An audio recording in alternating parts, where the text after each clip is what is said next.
Battle 1. Fight!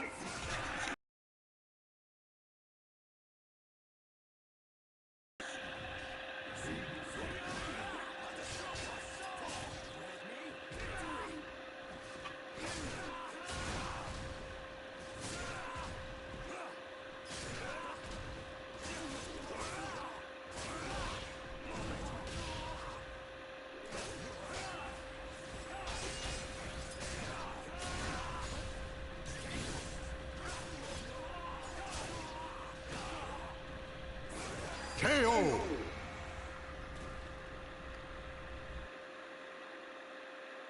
Battle 1. Fight! Perfect!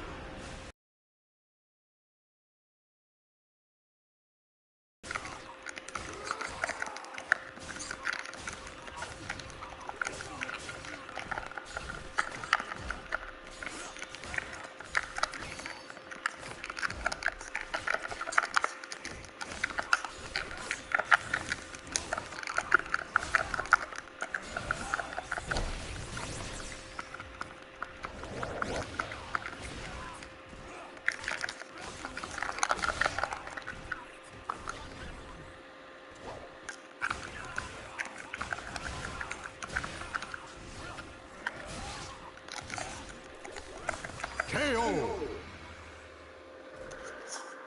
Battle 3. Fight!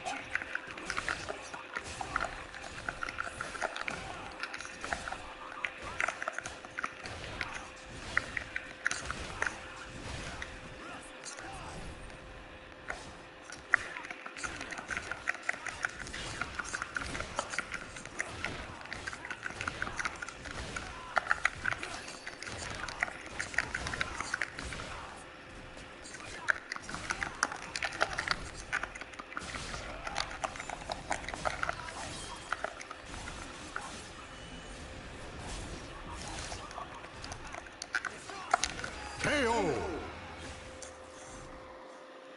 Battle 4. Fight!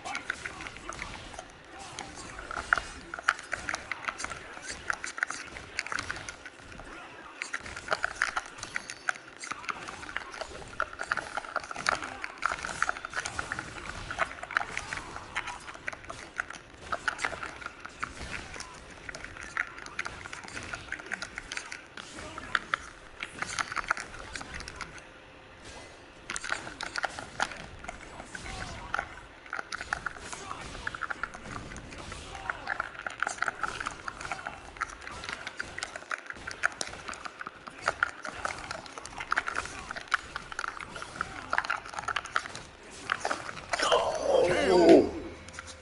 This nigga. Final battle. Fight!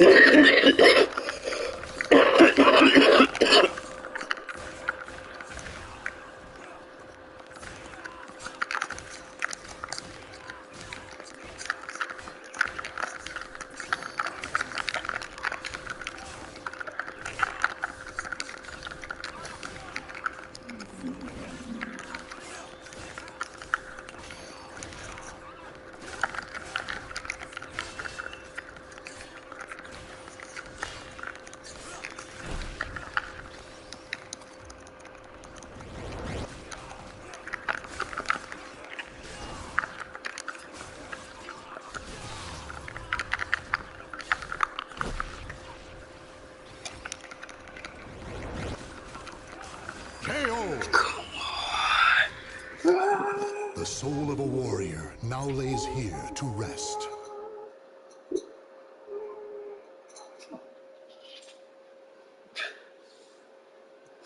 What the fuck, Chase? Oh. Battle 1. Fight!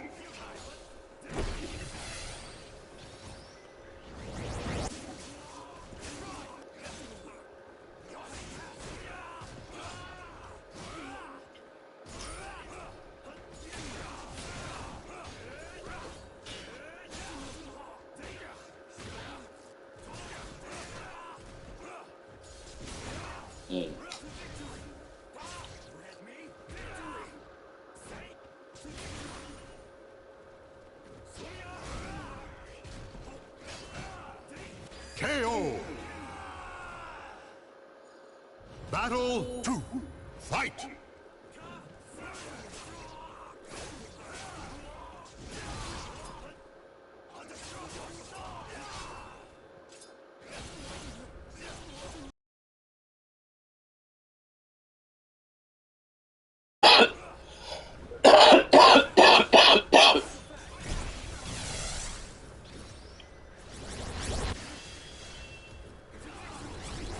KO!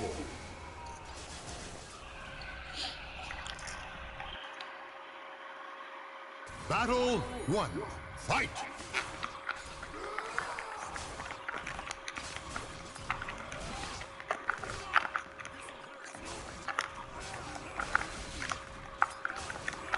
KO! Battle 2. Fight!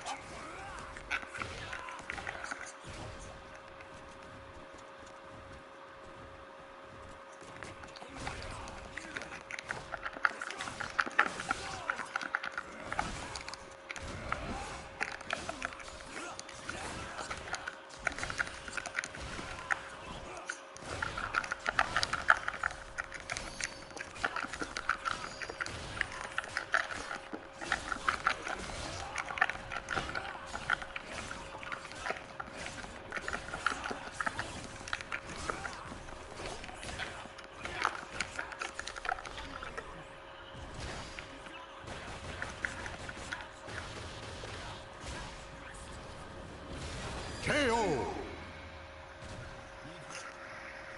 Battle 3. Fight!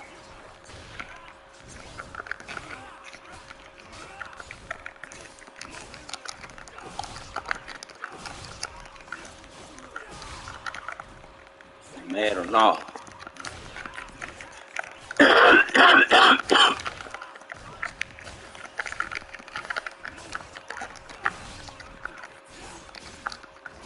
KO!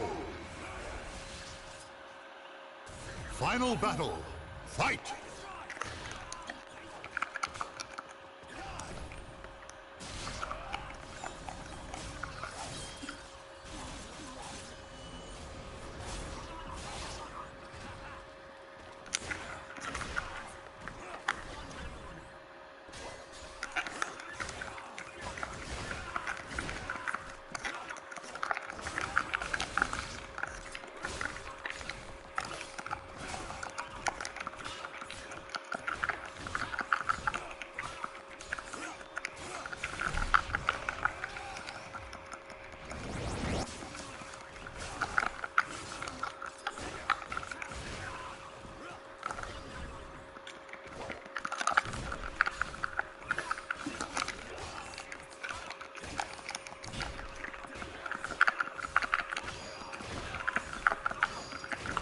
KO!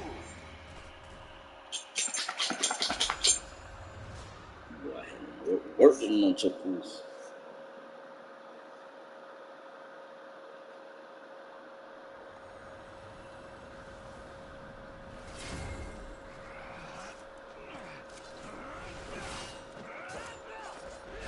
Oh, that boy.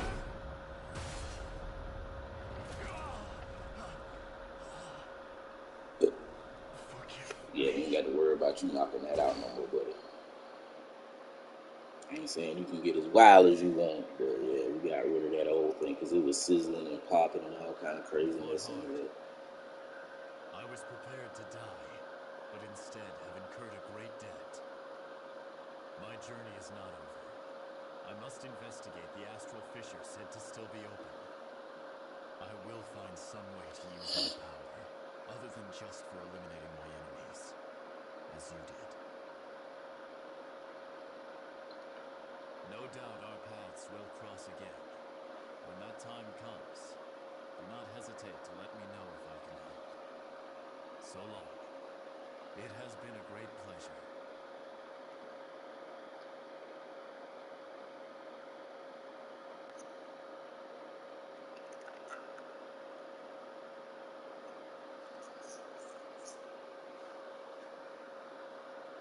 Wait, that was my final battle? Bitch, stop.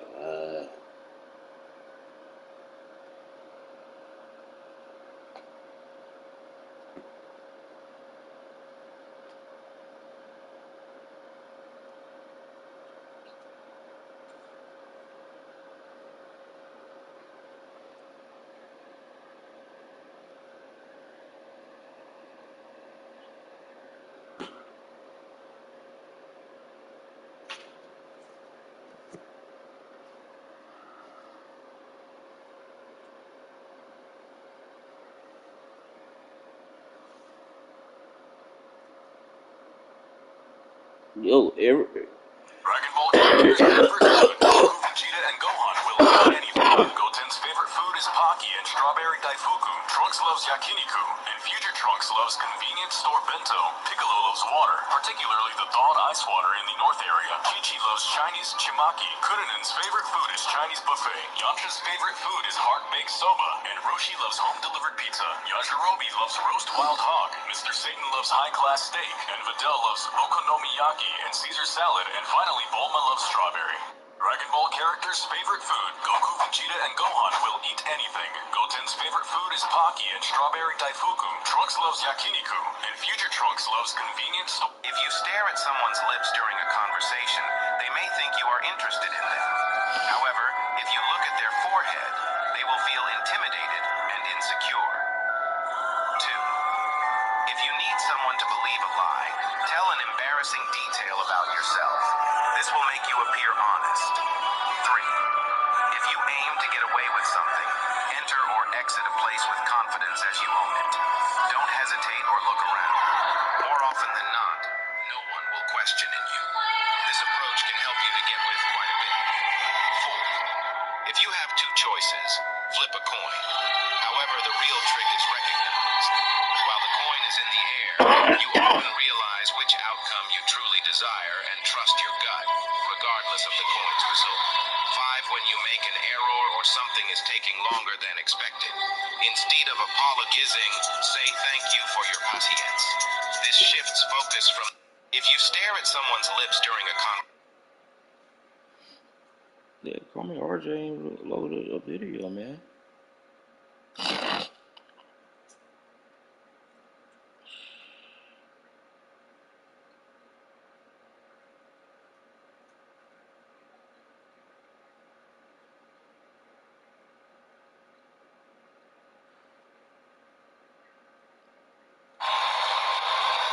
Hey gang, Fred Jones here, and I wanted to talk to you today about something that's been bugging me. You see, when it comes to the Ace Vane brand, there's a certain level of respect that needs to be maintained. And as of late, y'all really got my bro fucked all the way up. You stank-ass pages ran by niggas wearing dirty K-Swiss and True Religion. Y'all are gonna keep traveling down fuck-around road until you find out. When you see that Ace Vane tag, you leave it the fuck alone. That tag indicates the video is a masterpiece. So let's get it straight. And let's get it right. Respect the Ace Vane tag. You fucking middle of the mall bust down sterling silver chain having curved cologne and dirty washcloth smelling. Bastards, cunt, bitch you! Hey gang, Fred Jones of Mystery Inc. here, and I wanted to talk to you today about something that's been bugging me. You see, when it comes to the Ace Vane brand, there's a certain level of respect that needs to be maintained. And as of late, y'all really got my bro fucked all the way up. You stank-ass pages ran by niggas wearing dirty K-Swiss and True Religion. Y'all are go keep traveling down fuck-around road until you find out. When you see that Ace Vane tag, you leave it the fuck alone. That tag indicates the video is a masterpiece. So let's get it straight. And let's get it right. Respect the Ace Vane tag. You fucking middle of the mall bust down sterling silver chain having curved cologne and dirty washcloth smelling. Bastards, cunt, bitch you! Hey gang, Fred Jones of Mystery Inc. here, and I wanted to talk to you today about something that's been bugging me.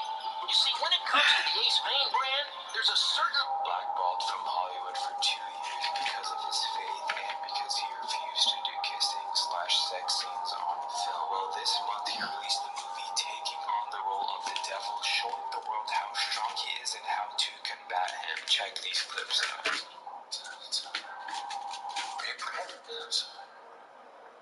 need your help. Well, that's a first. I'm in trouble and I can't do this alone. Amazing. I love it. I love this. I really, it's so big. Now that I'm a worthy father, children. Do you honestly think that he will help you after what you just did? You are tainted goods. You're not even worth his effort anymore. Even if he did help you, do you think I will ever leave you alone? Ever?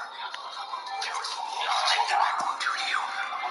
No temptation, no low that you won't sink to. I know you, Kevin, and you are nothing. Nothing. I am greater than... Your soul surges in your body.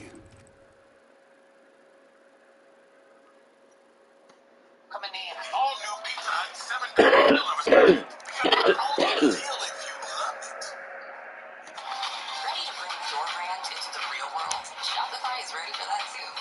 With a retail point of sale solution that lets you sell in stores, or markets, or pop-up events, and wherever your customers find you. Your idea, your business, your future. Powered by Shopify.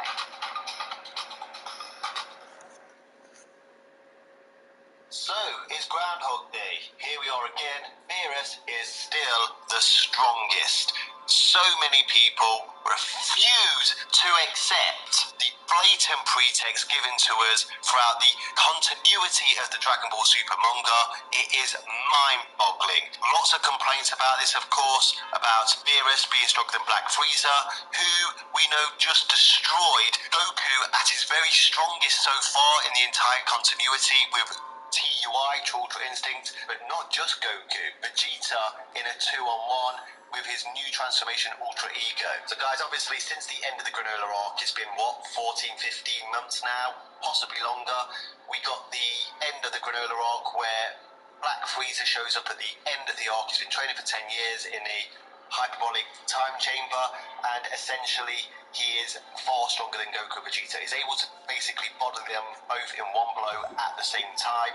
The disparity in his raw power reserves and their raw power reserves therefore must be relatively large, some of the largest we may have seen in this series. This month's V-Jump magazine, however, confirms, and I've gone through various translators, well-known, respected translators, and they have all come to the same conclusion. Forget your apps, guys. They are not particularly great for adding context, and I'll go over that in just a moment. I'll also go in the pretext and subtext of this entire story and why it's been there all along. This is what the V-Jump magazine states. He easily KO'd Goku and Vegeta, TUI Goku and UE Vegeta, who had reached the realm of the gods. I'm going to go into the realm of the gods. We've gone into this on this channel before. You can't even begin to measure the extent of his power. Side blurb. You'll be able to see that on the right-hand side, there is a side blurb. This is what it states in reference to Black Frieza. There is no denying that it is in reference to anybody else. It is referring to Black Frieza. Close to even a god of destruction. Close to even a god of destruction. Now, we'll go over the context of why that means Beerus in just a moment. And first, I'll just start off, it is the V-Jump magazine. They often make hype statements like this, but they are a part of the wider franchise. They are a serious part of the wider franchise as well. But it clearly states that Black Frieza is close to a god of destruction. Now, close to a god of destruction, we've actually heard that before. We've heard it about Goku during the Broly movie arc from very similar sources. However, it is contextual. A warrior stands We'll in just your go way. through why this is all contextual in terms of the God of Destruction, why it means Beerus. When Goku entered the Tournament of Power, he went up against somebody that was stronger, at least in terms of battle skills and likely raw power reserves, than a God of Destruction. So that character, who we know is Jiren, is also in the realm of the gods. However, the realm of the gods is not a signpost level. There is higher tier God's Destruction levels, and there are mid tiers and there are lower tiers. I've often referred to it as the God of Destruction League table. Jiren is stronger than Belmod, who is likely, and a lot of people don't like to hear this, one of the weaker God's Destructions. The reason people don't like to hear this is because the anime hype. We're talking about the manga here. I believe they'll do the same in the anime if it ever continues and take the story from there. Regardless, in the manga, he is one of the weaker Gods and Destructions. If you didn't get that from his showing in the first video match, Jesus Christ. So Goku was only able to match Jiren in the Tournament of Power of Ultra Instinct.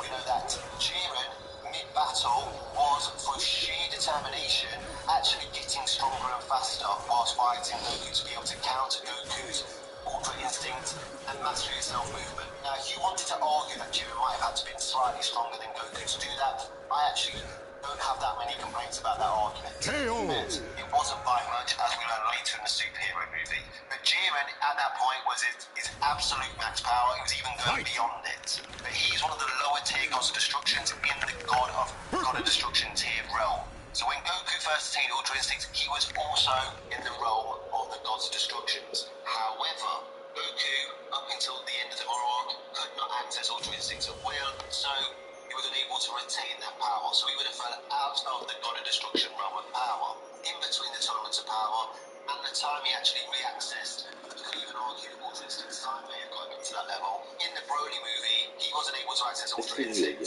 so he wasn't able to get back to that Jiren level of power with Super Saiyan Blue and his extension forms alone. We find that out in the beginning of the Moro arc when he says he's still not as strong as Jiren with Super Saiyan Blue, and we also know he's capable of Super Saiyan Blue Kaioken in the manga, as well as Vegeta is capable of using Super Saiyan Blue Evolution in the manga.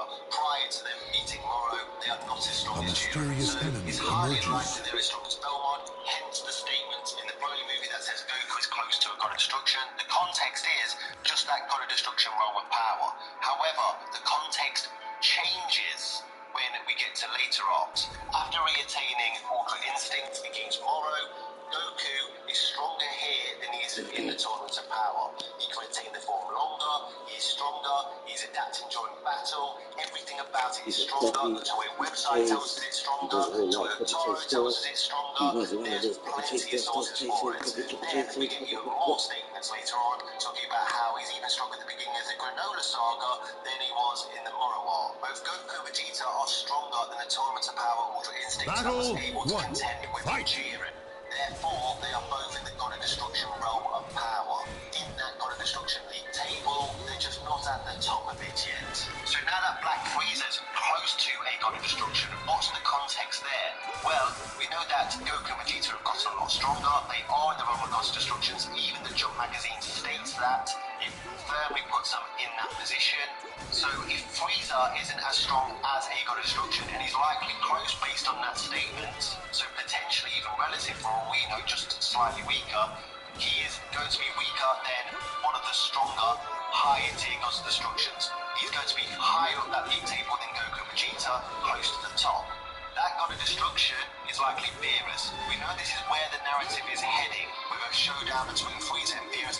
Hopefully the next arc, because I'm sick and tired of this story, to be honest. But that seems to be where it's heading. The context here is Beerus, and there's plenty of pretext, subtext, context, and evidence for it. Now, first of all, to address the trap everybody falls into every arc, and I've even been guilty of this in the past myself. Stop falling for the hype of every arc. If they are not directly compared to Beerus himself, they likely aren't at his level. Now, people don't like to accept that, and the pretext is there. First off, you need to accept that the narrative arc of this entire story is that Beerus will eventually be rivaled by Goku and Vegeta. So they are not just going to skip over that story when it happens. When they are rivals to Beerus, they're not just going to ignore it and happen like it never existed. There will be some sort of incident that reflects that they now rival Beerus. We have not had it yet. Beerus' response to Black Frieza, for instance, was to sleep for 4 months. Does that even remotely indicate that he is afraid of the threat of Frieza? We know that Beerus wants a rival to begin with. We know that he is looking for somebody to compete with. Well, Frieza's right there. Why is he not training for it? Why is he not going to fight Frieza straight away? This prophecy has been stated by the Oracle Fish that Beerus will be rivaled by Goku and Vegeta. It doesn't state Frieza will be rivaled by the two Saiyans. The Oracle Fish has not been shown to be wrong yet. And for people that don't seem to accept that the pretext is there, it is. It is in chapter 27. Beerus tells Vegeta he's a million years away in training to be reaching his level. Now we know that the Ultra forms are not those massive multiplier amps people assume they was based on the hype of the anime. It shouldn't really be in that much doubt anymore.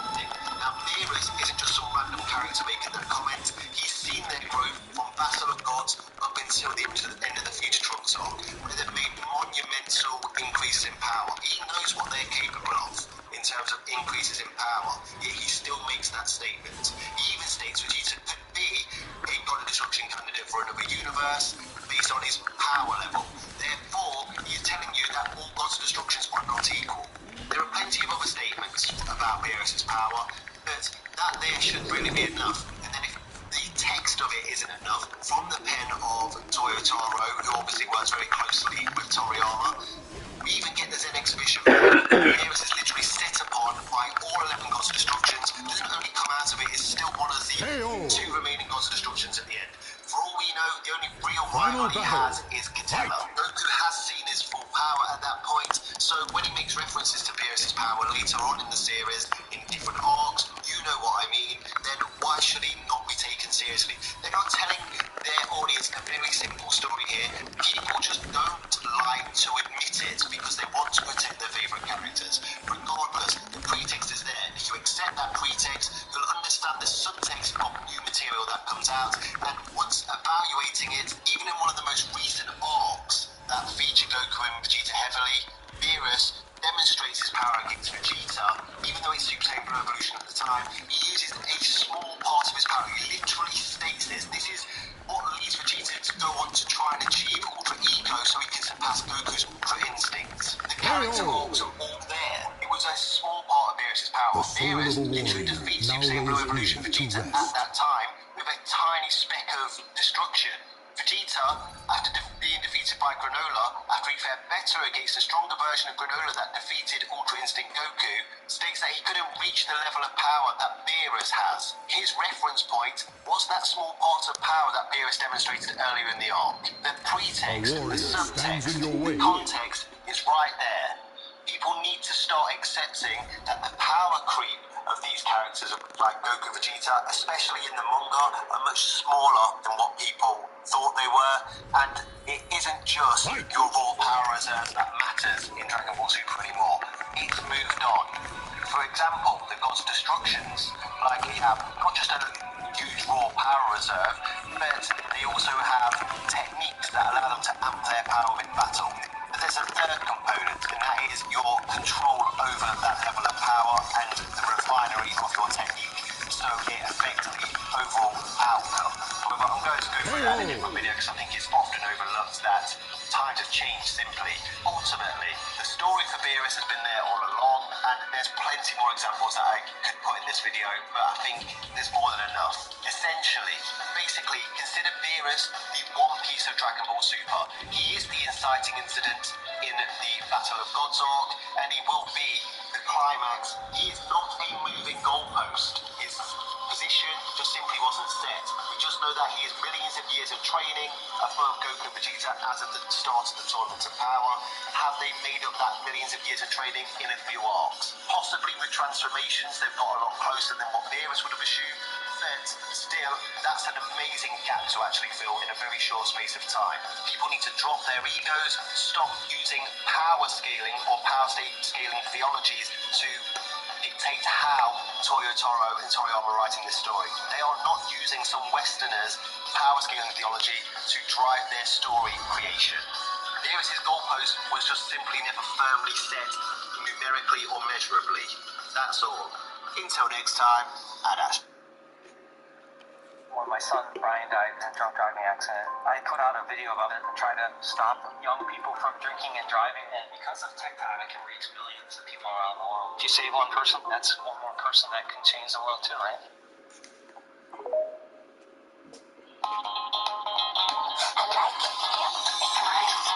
The prices blow my mind.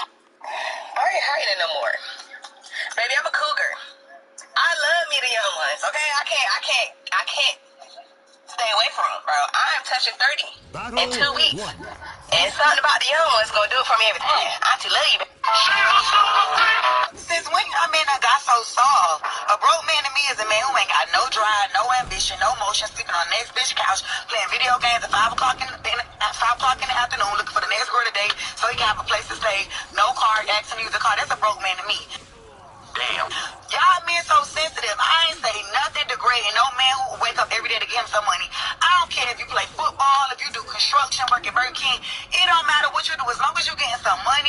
298 frozen patties laid down. You provide for your family. You taking care of yourself. You ain't broke. As long as you're waking up every day trying to make some shit happen, that's all that matters. The problem is, y'all too worried about the next man. Y'all be mad at women for wanting to get what they want, dating the type of men that they dating. Well, y'all can really do the same thing. Okay, if you don't want a girl who ain't got no money, don't date a girl with no money. Go get you a woman who you want with a job. Like, y'all ain't gotta always agree women because we really go get what we want. Men choose us. Men choose us every day unless she a pick me and she beg for a man love. Men choose us. And y'all can do the same thing, baby. Go get what you want. Dating your bracket. The problem is y'all be dating out of y'all bracket and y'all be so insecure. Y'all men done got soft.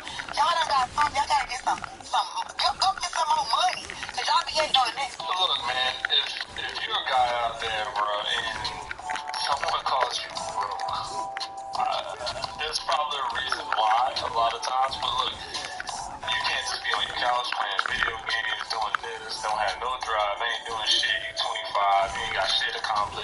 got no goals in mind, bro. Somebody has the right to call you broke, and a lot of times you can't get your feelings hurt just because it's a female. It can be your parents that's calling you broke, bro. It happens, man. Especially when you have no motivation, you're not getting out there trying to look. The best way to counteract those feelings is to just go out there, work hard, and grind. Simple. This is why you don't talk to boys who don't drink water. When they spray you in the face with that battery acid, it will fuck up your skin. Look at me. Look at me. I mean, what the? Dude, what was dude drinking? I mean, did you just sit there and let that shit crust up on you like that? That shit is damn near dried up snot at this point. Did he just spray snot on you? That shit look like you just went face first in a maple hot glazed Krispy Kreme donut. I mean, what is going on? Why is it all flaky like that? That's what I'm trying to figure out. You just let that time elapse to where it just dried and got flaky and then melted? Is this the aftermath an hour after your shit all bumpy? Yo, look, I'm just letting you know, that shit ain't just water. You got something else on your face. Excuse me, man. Excuse me, I want to get nasty. Yeah, I think it's time we get nasty. Battle 1. Fight. Who's talking? Talk? Yeah. You with her? Huh? Are you with her? Yeah. Not with me. You ain't with her. No, he ain't with her. Yeah, only one if it's nasty. He's not with me, but he's not with me. Nobody's with me. Okay. He tried to come to a defense. He looked like her sweet friend. Sweet friend that's just coming to her rescue. Didn't work out. I'm trying to get with you, girl. Take it off. I'm gonna break you off. Take it off. Girl, what's your name? I said, girl, take it off. I'm gonna break you off. Take it off. Slow down. You have money? Yeah, I got money. You got money to break you off. I don't think so. I do. What's your name? I don't see how money to no money. I got money on your name. I don't think so. My name Hubert. What's your name? Hey-oh. They call me Hubert. Get your phone number or something. I can show you. I got this money because these girls in these videos be like, you ain't got no money. You gotta have money to talk to me. In that damn video, a man breaks out a bunch of money and still gets her number. And I bet he's still gonna get her number without having to do anything, show her a bankroll, anything. Because that's how easy these girls are. The money back to you real. It was snap. And they ain't got premium. You got money to no money? Put a snap in there. Okay. Shit, what? We on support. You got an iPhone right here, damn. You got an Android? Yeah, you got an Android on your lunch number, man. I'm gonna take your snap anyway. Hey, deal lovers, here's something new. Having good taste should cost you a good deal. And in this box, $7 gets you both. The all-new $7 Okay, deal lovers we'll menu at get into it in a minute. It's only a deal.